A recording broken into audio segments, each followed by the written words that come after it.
मेरा नाम अदील इम्तियाज़ है और आज हम कोर्स 2 की लूप्स को दोबारा देखेंगे। हम जो वेबसाइट यूज़ कर रहे हैं कोडिंग के लिए उसका नाम है studio.code.org। इस वेबसाइट को खोल के आप कोर्स 2 को क्लिक करें तो हमारे पास कोर्स 2 का डैशबोर्ड खुल जाएगा, जो कि हम पुरानी वीडियोज़ में देख चुके हैं। हम स्टेज 7 कर चुके थे और अब हम स्टेज 8 पे आते हैं। ये भी लूप्स की प्रैक्टिस सेशन है हमारा और अब हम लूप्स की कोडिंग करेंगे। तो मैं सबसे पहले इसको शुरू करता हूँ लेवल 1 से। लेवल 1 पे जैसे हम जाएंगे तो आपको एक वीडियो भी नज़र आएगी, जो अभी नज़र नहीं आई। उसकी वजह यह कि वो मैं पहले ही देख चुका हूँ। और ये हमारा पज़ल है 1। 14 पज़ल टोटल होंगे, जिसमें से पहला पज़ल या पहली गेम जो है वो हम बनाएंगे। मैं पहले भी बता चुका हूँ कि ये हमारा ग्रिड है, जिस पर हमें एक सिनेरियो दिया जाता है, एक पज़ल दिया जाता है जिसकी प्रोग्रामिंग हमने करनी है। हमने प्रोग्रामिंग बी की, इस हनी बी की प्रोग्रामिंग करनी है। जो स्टेटमेंट्स हम यहाँ पर लिखेंगे ये वर्क स्पेस है। वैन रन के नीचे जो भी स्टेटमेंट्स हम कमांड्स लिखेंगे, हनी बी बिल्कुल उसको वैसे ही फॉलो करेगी। कमांड्स कौन सी लिखेंगे वो ये ब्लॉक्स हमें गिवन है, तो हम इन ब्लॉक्स की मदद से इस हनी बी के लिए इंस्ट्रक्शन या एल्गोरिदम या प्रोग्राम लिखेंगे और फिर उसको रन की कमांड के साथ चलाएंगे तो हनी बी भी बिल्कुल वैसे ही करेगी। अगर हम स्टेप वाइज चलाना चाहते हैं कि हर स्टेप के बाद हनी बी को रोकें, फिर देखें अगले स्टेप में क्या करती है अगले स्टेप में, तो फिर हम स्टेप का जो फंक्शन है वो यूज़ करेंगे। और अगर आप हेल्प का इस्तेमाल करना चाहते हैं तो आप यहाँ पर क्लिक करें, तो उसके बाद आपको इस पज़ल के बारे में बताया जाएगा और जब हम रन की कमांड चलाएंगे तो यहाँ पर आपको हेल्प का भी एक आइकन नज़र आएगा। तो सबसे पहले अब मैं प्रोग्राम को देखता हूँ। इस प्रोग्राम में हमने क्या करना है, इस प्रोग्राम में हमने जो 2 फूल हैं उनका जूस जो है वो लेना है।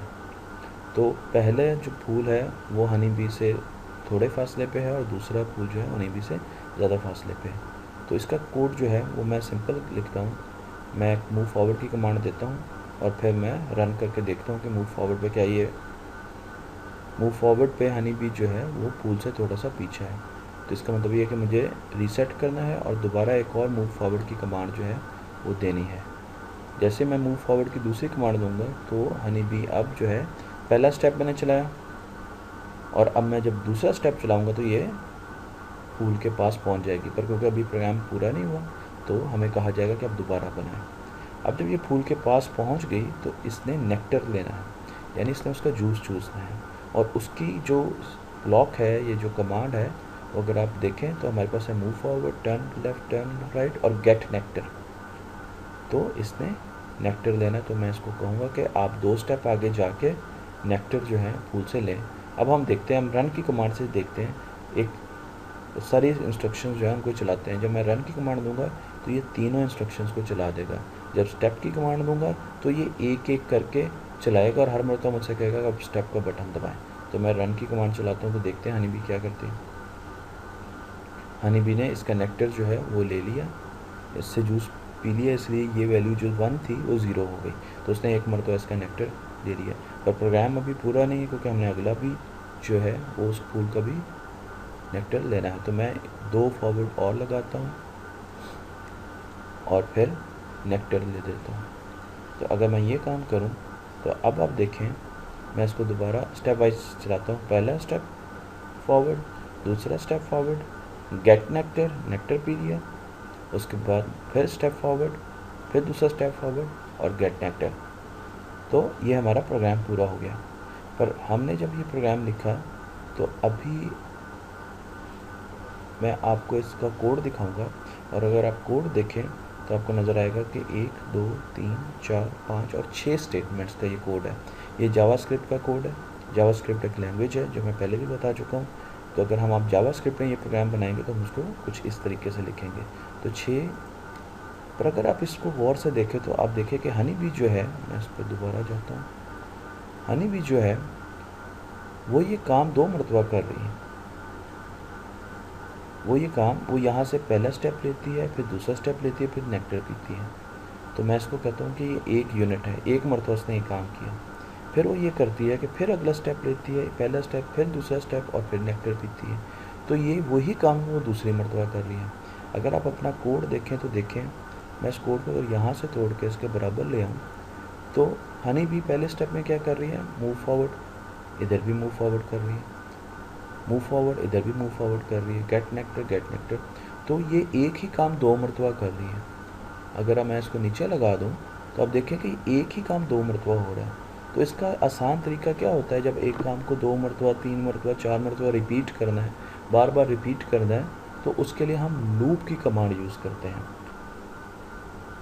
तो मैं ये अगर लूप को अगर आप देखें तो लूप वहाँ पे लगाई जाती है जिस तरह मैंने अभी बताया, जो काम हमने बार बार करना हो।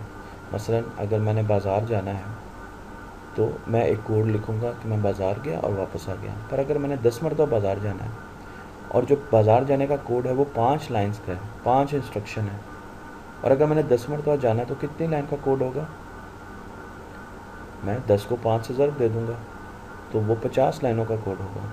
पर अगर मैं लूप यूज़ करूँगा और मैं वही 5 इंस्ट्रक्शन लिख के कहूँगा कि इसको 10 मरतबा चला दें, तो कितनी लाइन का कोड होगा, 5 इंस्ट्रक्शंस और एक लूप, तो तकरीबन 6 लाइनों का कोड होगा। तो कहाँ पे 50 लाइनें और कहाँ पर 6 लाइनें। इसी तरीके से अगर हम यहाँ पर देखें तो यहाँ पर मैं इस कोड को ख़त्म करता हूँ और इसकी जगह एक लूप लगाता हूँ, और ये कोड जो है ये इसके अंदर ला के, और इस लूप को कितनी मरतबा चलाना है, 2 मरतबा। तो अब क्या हुआ, ये सारा कोड मैं ख़त्म कर देता हूँ और फिर मैं इसको चलाता हूँ। तो आप देखें पहली मरतबा जब लूप में गए, मूव फॉरवर्ड, फिर मूव फॉरवर्ड, फिर गेट नेक्टर। अब यहाँ पे ख़त्म नहीं हुआ प्रोग्राम, अब दूसरी लूप चलेगी। ये पहली लूप थी, अब ये रिपीट करेगा दूसरे टाइम। तो ये लूप में गया और फिर मूव फॉरवर्ड, फिर मूव फॉरवर्ड और फिर गेट नेक्टर। तो जैसे हमने गेट नेक्टर का कहा तो हमारे पास उसने ये प्रोग्राम ले लिया। और अब ये प्रोग्राम कितनी लाइन का आ गया, सिर्फ 4 लाइन्स का प्रोग्राम आ गया, जबकि पिछली मरतबा हमने 8 लाइन्स का बनाया। तो यही लूप्स का फ़ायदा है। अब मैं आपको जल्दी जल्दी कुछ और प्रोग्राम बना देता हूँ ताकि आप, अब हम एक और प्रोग्राम बनाते हैं। तो बीच वाले प्रोग्राम आपने खुद करने, और इसमें हमने रिपीट की कमांड यूज़ करनी है। रिपीट की कमांड यूज़ किए बगैर हमने ये काम नहीं करना, ठीक है। बल्कि मैं इससे भी अगला प्रोग्राम बनाता हूँ ताकि चलेंगे, ठीक है। अब यहाँ पर हमने क्या करना है, यहाँ पर इस हनी बी ने पहले आना है इस फ्लावर पे, इस फूल पे, और इसका नेक्टर 4 मरतबा पीना है। ये 4 का हिस्सा जो लिखा हुआ है इसमें, इसके 4 मरतबा नेक्टर पीना है, और फिर उसने क्या करना है, हनी बनाना है। 4 मरतबा ही उसने हनी बनाना है। तो उसने क्या करना है, 4 मरतबा नेक्टर पीना है और 4 मरतबा हनी बनाना है। तो इसका आसान कोड क्या होगा, मैं ये लिखूँ, फिर मैं गेट नेक्टर 4 मरतबा करूँ, तो अगर मैं इसको चलाऊँ तो वो आई, और फिर उसने पहली मरतबा गेट नेक्टर पिया, फिर दूसरी मरतबा पिया, फिर तीसरी मरतबा पिया, फिर चौथी मरतबा पिया। तो क्या हुआ, पर मुझे ये कहा गया कि आप प्रोग्राम दोबारा लिखें। तो मूव फॉरवर्ड की कमांड 1 मरतबा आई और गेट नेक्टर उसने 4 मरतबा पिया। अब उसने आगे हनी भी बनाना है, तो उसके लिए भी मैं 4 मरतबा मेक हनी का प्रोग्राम जो है वो डाल देता हूँ। इस मरतबा मैं लूप्स जो है वो यूज़ नहीं कर रहा। तो मैं आपको ये दिखाना चाहता हूँ कि लूप यूज़ किए बगैर हमें कोड कितना बड़ा लिखना पड़ेगा, और जितना छोटा कोड होगा वो उतना ही अच्छा होगा। तो मैं स्टेप फॉरवर्ड, मूव फॉरवर्ड सिर्फ 1 मरतबा किया हमने, get nectar, get nectar, get nectar और गेट नेक्टर। उसके बाद यहाँ पर हमारे प्रोग्राम में एक गलती है, वो ये है कि हमने उसके बाद फिर मूव फॉरवर्ड करना है। तो मैं वो मूव फॉरवर्ड मैंने नहीं लगाया, और मैं यहाँ पर एक और मूव फॉरवर्ड लगा देता हूँ। तो अब आप देखें, move forward, get nectar, get nectar, get nectar, get nectar, फिर एक मूव फॉरवर्ड, और फिर मेक हनी, फिर make honey, make honey, make honey. तो हमारा प्रोग्राम पूरा हो गया। पर यहाँ पर उन्होंने कहा कि ये प्रोग्राम जो है वो आप सिर्फ 7 ब्लॉक्स के साथ कर सकते थे, बना सकते थे। पर हमने कितने ब्लॉक चूज़ किए, 1 2 3, बल्कि यहाँ से 1 2 3 4 5 6 7 8 9 10 11, यानी 10 ब्लॉक्स हमने यूज़ किए। तो ये हम साथ में भी बना सकते थे। अब हम साथ में कैसे बना सकते हैं, तो सबसे अहम चीज़ ये है कि कहाँ कहाँ पे चीज़ें रिपीट हो रही हैं। अगर आप ये देखें तो ये कोड रिपीट हो रहा है, और गेट नेक्टर का कोड भी रिपीट हो रहा है। तो अगर गेट नेक्टर का कोड रिपीट हो रहा है तो इसकी जगह मैं ये कोड लिख सकता हूँ क्या? मैं गेट नेक्टर करता हूँ और कितनी मरतबा रिपीट करना है? 4 मरतबा। तो क्या ये कोड ठीक है, ये एक दूसरे के बराबर है? बिल्कुल बराबर है। गेट नेक्टर का कोड जो है ये 4 मरतबा रिपीट करेगा, ये वही काम करेगा, get nectar get nectar get nectar get nectar. इसी तरीके से ये भी रिपीटेशन है, ये भी दोबारा आप बार बार कर रहे हैं काम। और इसमें क्या है? मेक हनी, तो मैं मेक हनी जो है उसको भी 4 मरतबा बना देता हूँ। तो मूव फॉरवर्ड 1 मरतबा है, यहाँ पे भी मूव फॉरवर्ड, तो इस पे लूप नहीं लगेगी। तो मैं यहाँ पर अब इसको ख़त्म करता हूँ और इसको लगा देता हूँ, मूव फॉरवर्ड को लगा देता हूँ और इसको भी ख़त्म करता हूँ क्योंकि इसके बराबर ये कोड है, ये किया। और अब हम देखते हैं कि हमारा काम कैसे होता है। अब ये कितनी स्टेटमेंट्स हैं? 1 2 3 4 5 6 और एक ऊपर वाली 7। वहाँ पे 11 स्टेटमेंट्स थी और यहाँ पे 7 स्टेटमेंट्स हमने लगाई हैं। तो अब देखते हैं हम क्या करते हैं। मूव फॉरवर्ड, अब ये क्या लूप में चला गया, ये लूप में आ गया। अब लूप में ये 4 मरतबा गेट नेक्टर 1, फिर लूप में गेट नेक्टर 2, फिर लूप में तीसरी मरतबा से नहीं है गेट नेक्टर, फिर 4th टाइम गेट नेक्टर। इसके बाद ये अब आगे मूव फॉरवर्ड, उसके बाद अगली लूप में चला गया। अब क्या हुआ? मेक हनी पहली मरतबा किया, मेक हनी सेकेंड टाइम किया उसने, फिर लूप में चला गया मेक हनी 3rd टाइम और फिर मेक हनी 4th टाइम। तो इसके साथ ही हमने जो कोड लिखा, अगर हम उसमें गेट स्टार्ट की कमांड ना यूज़ करें तो ये 6 लाइनों का कोड, जो 6 लाइंस का जो है ना कोड लिखा है, जो कि बिल्कुल एक्सेप्टेबल है। इसमें अगर आप जावास्क्रिप्ट का देखना चाहते हैं तो क्या हुआ, सबसे पहले आपने मूव फॉरवर्ड लिखा था, उसके बाद आपने एक लूप लगाई, ये लूप है मेरी, ये लूप है, ये मैंने पिछले उसमें भी बताई थी। ये लूप क्या करेगी? ये फॉर जो यूज़ करते हैं वो लूप के लिए यूज़ करते हैं जावास्क्रिप्ट में, ये जावास्क्रिप्ट का कोड है। और इसमें आपने एक वेरिएबल डिफाइन किया जो है 0 काउंट, वेरिएबल काउंट जो कि 0 है, और वेरिएबल काउंट जो है उसको 4 से छोटा होना है, तभी ये लूप चलेगी। अगर वो 4 के बराबर होगा फिर ये लूप नहीं चलेगी।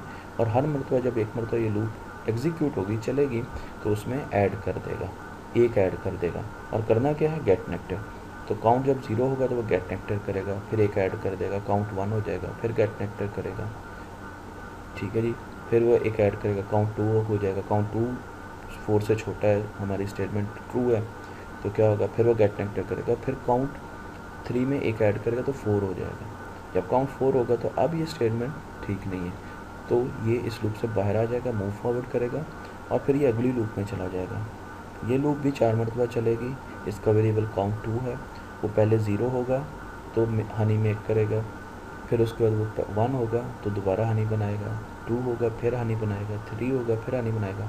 और जब 4 होगा, काउंट 2 की वैल्यू 4 होगी तो ये स्टेटमेंट गलत हो जाएगी, ट्रू नहीं रहेगी ये, तो क्या होगा? वो बाहर आ जाएगा।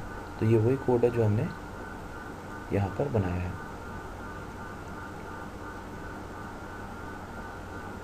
अब हम एक एग्जांपल जो है वो और देखते हैं। ये मैंने एग्जांपल, बल्कि मैं थोड़ी सी भी ऐसी एग्जांपल लेता हूँ जो ज़रा मुश्किल हो। अच्छा, मैं पहले वही एग्जांपल, अब मैं 6th स्टेज पर आ गया और 6th स्टेज में मैंने क्या करना है, मैंने अब ये प्रोग्राम जो है दोबारा लिखना है। तो सबसे पहले आप अगर देखें, इसने जूस पीना है, तो मैं यहाँ पर इसका मुंह जो है सबसे पहले क्या होगा? टर्न लेफ़्ट होगा। क्यों? क्योंकि सबसे पहले जब हम इसका मुंह सीधा करेंगे, हनी भी अपनी डायरेक्शन ठीक करेगी तो उसके बाद वो आगे जा सकेगी। तो उसने टर्न लेफ़्ट किया, उसके बाद वो मूव फॉरवर्ड हुई, फिर मूव फॉरवर्ड, फिर मूव फॉरवर्ड। तो मैंने 3 मूव फॉरवर्ड किया। देखते हैं क्या। तो बिल्कुल वो नेक्टर के पास जो है वो पहुंच गई। तो अब क्या हुआ कि उसने नेक्टर पीना है 1 मरतबा, क्योंकि ऊपर 1 तो उसने ये जनाब नेक्टर जो है पीना है। तो ये मैंने ये इसने नेक्टर पी लिया। अब अगर हम देखें तो इससे आगे जो कोड मैं लिखूँगा वो बिल्कुल यही कोड होगा। क्यों? इसका मुंह जब हमने स्टार्ट किया था तो हमने पहले लेफ़्ट करवाया था, ये देखना टर्न लेफ़्ट। तो अब अगर मैंने यहाँ पे लेके जाना तो ये भी टर्न लेफ़्ट होगा, फिर move forward, move forward, move forward और गेट नेक्टर। तो क्या होगा, रेपिटेशन हो रही है। ये अगर मैं आपको करके दिखाता हूँ, अब मुझे फिर इसको टर्न लेफ्ट लाना पड़ेगा, मूव फॉरवर्ड लाना पड़ेगा, move forward, move forward, get nectar. तो क्या होगा, turn left, move forward, move forward, move forward, get nectar. अब यहाँ पर एक ब्लॉक पूरा हो गया। अब ये कोड बिल्कुल वही है जो ऊपर लिखा हुआ, उसकी रेपिटेशन है। अगर आप देखें, टर्न लेफ्ट, पहली स्टेटमेंट टर्न लेफ्ट थी, move forward, move forward, move forward, get nectar. तो यहाँ तक हमारा प्रोग्राम जो है, अब ये प्रोग्राम जो है बिल्कुल वैसे ही है। अब उसके बाद फिर हमने इसको क्या करना है, टर्न लेफ्ट करवाना है, मूव फॉरवर्ड करवाना है, मूव फॉरवर्ड करवाना है, मूव फॉरवर्ड करवाना है, गेट नेक्टर करवाना है। और जब ये यहाँ पे गेट नेक्टर कर लेगी, अब मैं इसका प्रोग्राम जो है दोबारा चलाता हूँ। तो आप देखें, turn left, move forward, move forward, move forward, get nectar, फिर ये रेपिटेशन है। अगला ब्लॉक जो है ये वही है जो हम पहले कर चुके हैं, turn left, move forward, move forward, move forward, get nectar. ये दूसरा ब्लॉक पूरा हो गया, दूसरी लूप पूरी हो गई। अब ये फिर रेपिटेशन है, turn left, move forward, move forward, move forward और गेट नेक्टर। तो हमारे पास ये 3 स्टेटमेंट्स जो हैं, 3 स्टेटमेंट्स, ये बिल्कुल 3 ब्लॉक जो हैं, अगर मैं इसको आपको दिखाऊं तो ये बिल्कुल एक जैसे हैं। यहाँ पर ये देखें, ये तीनों ब्लॉक एक जैसे हैं। तो क्या मैं इनकी जगह एक लूप लगा सकता हूँ सिंपल, और इसको लूप में डालूँ और इसकी वैल्यू क्या दूँ, 3। तो क्या बिल्कुल ये वही काम नहीं करेगा, और मैं इसको ख़त्म कर देता हूँ। तो अगर मैं अब यही काम इससे करवाता हूँ तो क्या ये वही काम करेगा। मैं रन की कमांड चलाता हूँ तो पहली लूप चली, दूसरी लूप चली, तीसरी लूप चली, बिल्कुल ठीक है। प्रोग्राम अभी हमारा पूरा नहीं हुआ। अब हमने क्या करना है, अब हमने यहाँ पर पहुँच के एक मूव फॉरवर्ड लगाना है। ये अब मूव फॉरवर्ड जो है इसमें लूप में नहीं आएगा, क्योंकि ये 3 मरतबा रिपीट नहीं होगा। तो हमने मूव फॉरवर्ड करना है, और फिर हमने 3 मरतबा क्या करना है, गेट नेक्टर, गेट नेक्टर और गेट नेक्टर। ठीक है जी, मैं इसको दोबारा चला के देखता हूँ। टर्न पहली लूप चल रही है, move forward, move forward, move forward, get nectar. अब ये दूसरी मरतबा लूप चलेगी, turn left, move forward, move forward और गेट नेक्टर। अब तीसरी मरतबा लूप चलेगी, फिर ऐसे गेट नेक्टर, और उसके बाद अब क्या है, ये लूप से बाहर आ गया, क्योंकि मूव फॉरवर्ड आपने एक मरतबा करना था। ठीक है, you can only get nectar from a flower. अच्छा, ये स्टेटमेंट मैंने गलत लगा दी, यहाँ पे मुझे हनी, मेक हनी लगाना चाहिए था 3 मरतबा। तो यहाँ पर हम आ गए। अब मैं दोबारा इसको जल्दी जल्दी लेके आता हूँ। अब ये यहाँ पर आ गया तीसरी लूप में, और यहाँ पर जाके गेट नेक्टर कर लिया। अब मूव फॉरवर्ड आ गया, और यहाँ पर 3 मरतबा हनी, मेक हनी करेगा। ये हमारा प्रोग्राम पूरा हो गया। पर ये प्रोग्राम हम 9 ब्लॉक्स में बना सकते थे। तो मैं इसको ट्राई अगेन करना चाहूँगा। मैं देखना चाहूँगा कि कहाँ पर मैं ब्लॉक्स कम कर सकता हूँ। तो अगर मैं यहाँ पर देखूँ, तो ये जो 3 चीज़ें हैं, ये रेपिटेशन है, मेक हनी। इसकी जगह क्या मैं लूप लगा सकता हूँ? मैं यहाँ पर लूप जो है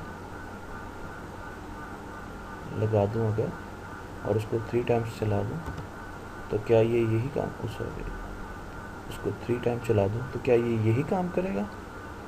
अभी हम देखते हैं।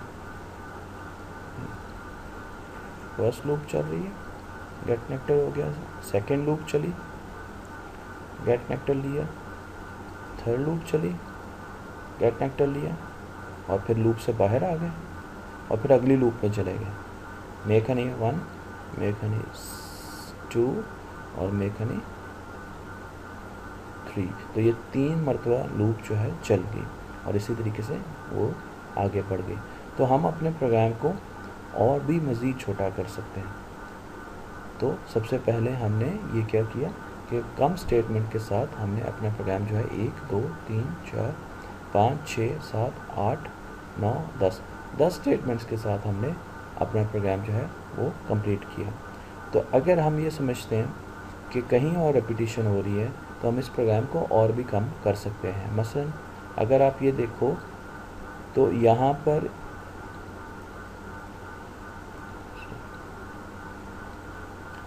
पर भी एक रेपिटेशन हो रही है, move forward move forward move forward. तो क्या हम यहाँ पर भी लूप लगा सकते हैं?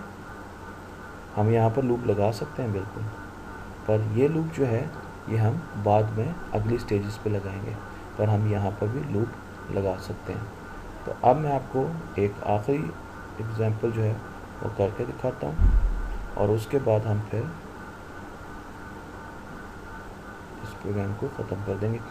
तो अब इसमें हमने क्या करना है, अब आप देखें सबसे पहले आपने नेक्टर लेना है, हनी बनाना है, फिर नेक्टर लेना है, हनी बनाना है, फिर नेक्टर, फिर हनी। तो हम पहले सिंपल प्रोग्राम लिखना शुरू करते हैं, मूव फॉरवर्ड। अब मैं जल्दी जल्दी इसको लिखूँगा, गेट नेक्टर, ठीक है, मेक हनी। फिर ये क्या करेगा, लेफ़्ट टर्न करना है इसने, तो टर्न लेफ़्ट, ठीक है जी।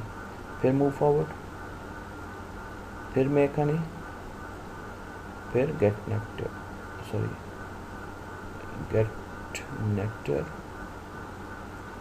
और मेक हनी। चला के देखते हैं क्या आता है। अच्छा, इसमें हम एक यहाँ पर एक मूव फॉरवर्ड भी आएगा और इसी तरह यहाँ पर भी एक मूव फॉरवर्ड आएगा। तो यहाँ पे हमें पता चल गया कि यहाँ पे मिस्टेक हुई है, तो हमने देखा और देखे में पता चला कि हमने एक मूव फॉरवर्ड जो है वो नहीं लगाया। तो मैं स्टेप वाइज चलाता हूँ, ठीक, get nectar, move forward, get nectar, turn left, move forward, get nectar, ठीक है जी, और यहाँ तक हम पहुँच गए। अब उसके बाद मैं यही काम दोबारा करूँगा, टर्न लेफ़्ट। अब अगर आप ये देखें कि इसको मुझे यहाँ से टर्न लेफ़्ट और फिर वही काम हमने दोबारा करना है, तो मैं इस प्रोग्राम को अगर मैं यहाँ से ख़त्म करके देखूँ और मैं यहाँ पे टर्न लेफ़्ट लगा दूँ तो ये बिल्कुल वही लूप है जो हम रेपिटेशन हो रही है। तो इसकी रेपिटेशन जो है वो कितनी मरतबा होगी, एक मरतबा और भी होगी, 3 मरतबा होगी, तो ये प्रोग्राम पूरा हो जाएगा। तो मैं अगर यहाँ पर सिंपल लूप लगाऊँ, उसके अंदर इसको ले जाऊँ, इसको ख़त्म कर दूँ और यहाँ पर पहले 2 मरतबा करके देखते हैं। 2 मरतबा करेंगे तो क्या लूप चलेगी। तो हम यहाँ पर आए, get nectar, move forward, make honey, turn left. ये एक ब्लॉक हो गया, हमारी एक लूप होगी। अब ये लूप अगली मरतबा दूसरी मरतबा चलेगी, turn left, get nectar, move forward, make honey, turn left, 2 मरतबा ये लूप चलेगी। तो अगर मैंने ये प्रोग्राम पूरा करना है तो मैं इनको 3 मरतबा चला दूँगा और उसके बाद मैं इसको रन की कमांड जो है वो दे दूँगा। तो ये आपने सिंपल लूप जो है उससे काम जो है पूरा कर दिया, ठीक है जी। इसका अगर जावा कोड आप देखना चाहते हैं तो ये सिंपल लूप की डेफिनेशन और उसमें वही स्टेटमेंट्स हैं, आप इसको डिटेल में देख सकते हैं। तो हम अब आखिरी जो हमारे पास स्टेज है उस पर चलते हैं, 13 स्टेज पे। और इसमें आपने क्या करना है, इसमें भी आपने मिनिमम ब्लॉक यूज़ करते हुए नेक्टर जो है वो कलेक्ट करना है। आपने मिनिमम ब्लॉक, तो मिनिमम ब्लॉक के लिए आपको क्या करना पड़ेगा, आपको लूप जो है वो लगा के ये काम करना पड़ेगा। तो यहाँ पर आपने मिनिमम ब्लॉक लगा के यही काम करना है। तो ये अब आप सारी स्टेज जो है उसको बारी बारी सारे लेवल्स जो है वो आपने प्रैक्टिस करते हैं।